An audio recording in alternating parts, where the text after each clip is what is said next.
Welcome, Larry. Nice to see you. Yes, so beautiful. Hi, guys. How are you? I wasn't really convincing. Okay, that's better. Yeah, your group was not in the rotation that we had planned back there. We rotated every ensemble among the three of us. But my colleagues thought I could probably say y'all better than they could, so that's the reason I'm up here. I teach at the University of North Carolina, Charlotte right now, and I retired from Winthrop University, where I taught for 34 years as director of business there.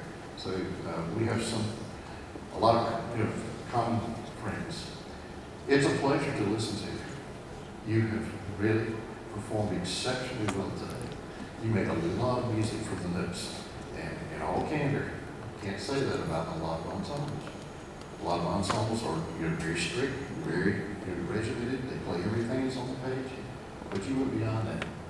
You were able to glean nuances from the notes on the page and to express them in a way that human beings understand. And that is a real tribute to this gentleman right here. He knows what he wants. He's told you, obviously, that you guys have complied with the wishes. So I applaud you all for that. There are some things that we can talk about that might accentuate and assist your comprehension into similar veins as you progress through the music, and see if we can do that in all pieces today. If I were to use the phrase, and you can do this any emotion you wish, I'll use it in an emotion that I think is suitable for Disney. If I were to use the phrase, I love you, I love you, I love you. Same three words, said with different inflections, hopefully a little more convincing with each recitation. So when we have imitation, we need to make sure that we express each time that imitation happens, that each time is a little more dramatic than the other. Another thing that's important, what I just said right there, is you notice the third, when I said, I love you, okay? The emphasis was on the last word. Now, in your march, and I know it's not scored exactly this way, and let's get that, please. Okay. Larry Clark is a friend of mine. We'll be working together in about a month. And he saw me over in Tampa about 3 weeks ago. And I'm going to ask him why he scored this as he did. You notice the last note of the statement is with staccato, and you played it exactly that way. But if you were going to use syllables and numbers, or excuse me, and words, syllables, to express whatever that is, you can make up your own little rhyme.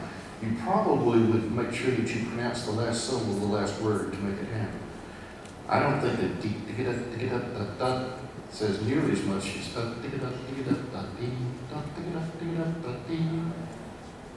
make sense? Okay, so again, I'm going to ask Larry why he decided to do that when I see him in about a month. But I think if you can bring closure to your statements, you will have more success musically. Could we play just the beginning of that for a little bit, please? Okay. And just lengthen that last note. I'll try to be very clear with my gesture. Shall we go? And 1, 2, begin.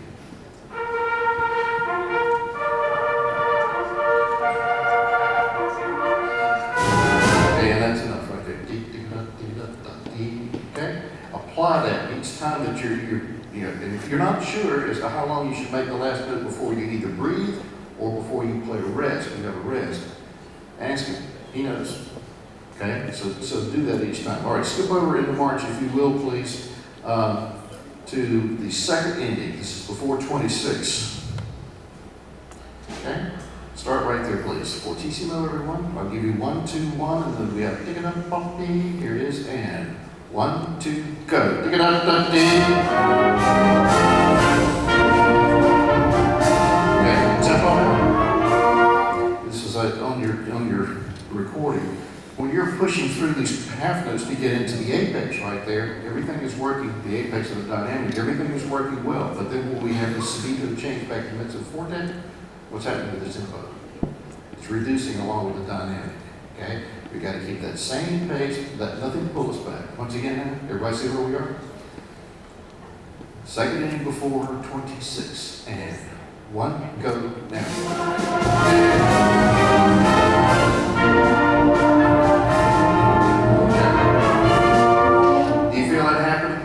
Don't associate loud and fast, slow and soft. And usually those terms are not necessarily synonymous. Okay, we keep the pace of the piece that the style demands that we do. Okay, that's enough on that one right there. Just want you to be aware of how that's affecting. I'd like to go to the Smith, if you will, the Black Hawk.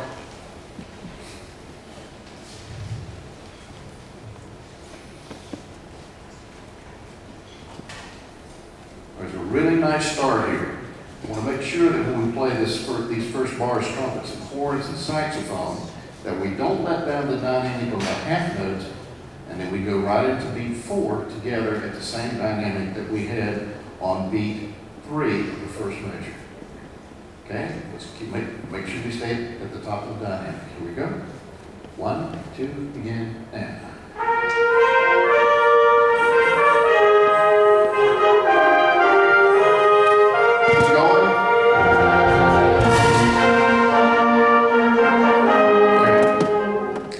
Describe to me, if you would, give me the definition of the term syncopation. Yes, ma'am. Okay, sure. Something that's you feel misplaced or taken away from the beat. That's a good response. Anyone else? Okay. In its most utilitarian use, syncopation is simply a response to pulse, which is what you were saying. Okay. So if you read D, da, B, pum, pum, pum, B, your conductor gave you that. Okay, then that means that you're going to respond to that pulse together. So when you have a long tone that you know you have to articulate following with another note, watch up front. Okay, it'll make things cleaner and quicker. We get it again. All players begin 2 and.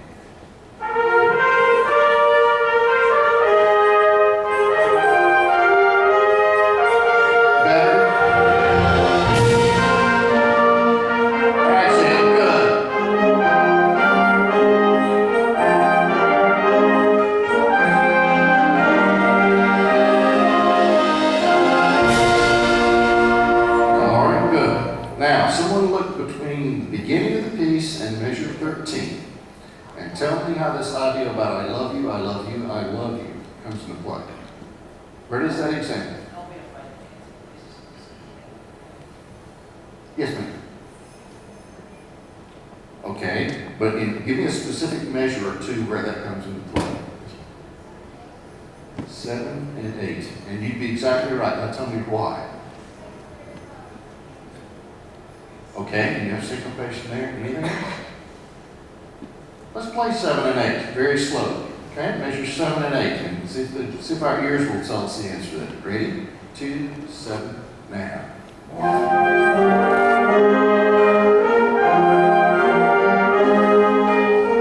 Someone? We said the same thing twice, right? Except there was a little difference in the accompaniment. You know, 3 and 4. But basically we're saying the same thing. Now, what would be the easiest way to destroy that and to diminish the message?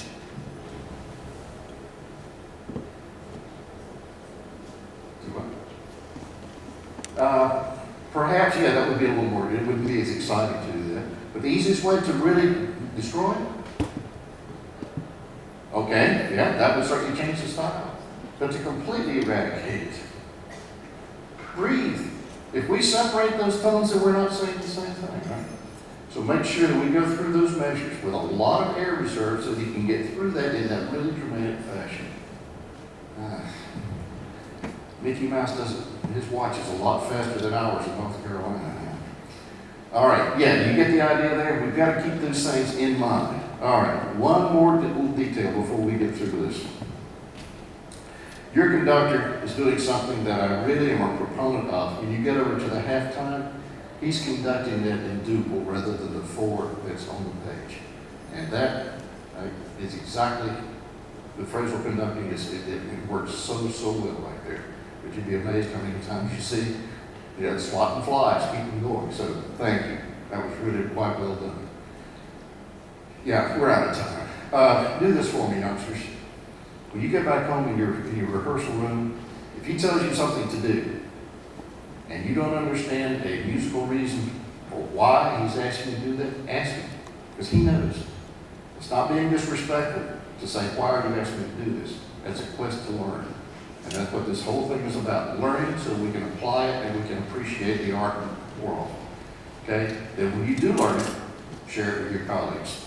Okay? Education will happen. Thanks very much. I'm really proud of you. You did a nice job.